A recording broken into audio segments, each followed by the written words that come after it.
Luoro nitiere ni ng'ikruok nyalo biro bede chenro mar somo mar JSS kaluwore ni nyaka sani duol mochung' ne ndiko jopuonj TSC pogoyo okang' e ndiko jopuonj monego medi e skundego.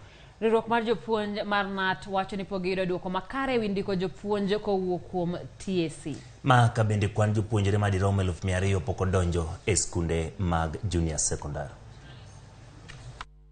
Jumbe ariyo nyaka ne jopuonjre donji e skunde mag sekondar ma adundo mano JSS neno ni pod yore mag medo jopuonj e skundego pok ochakore ayanga.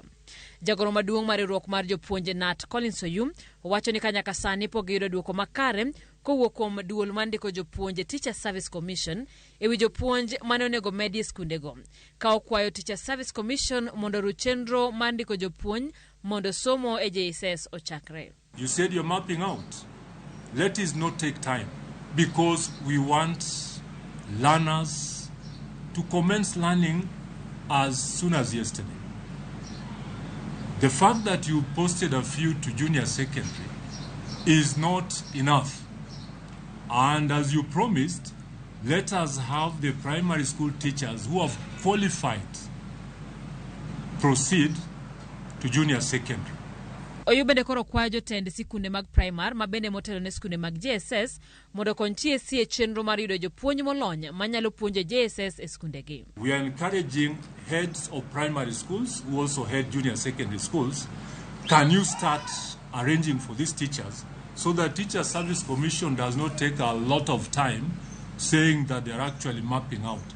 Assist where necessary so that we have these teachers very fast proceed to teach junior secondary. In the event that those qualified to teach junior secondary proceed to teach there from primary, then of course there is room to employ more teachers in primary. Magitimore kinde ma piny owacho dhi nyime kod chenro maneno ni jopuonjre duto 1.2 mane timo penje mar KPSEA higa mokalo odonje grade mar 7. We are going to engage with the county commissioners.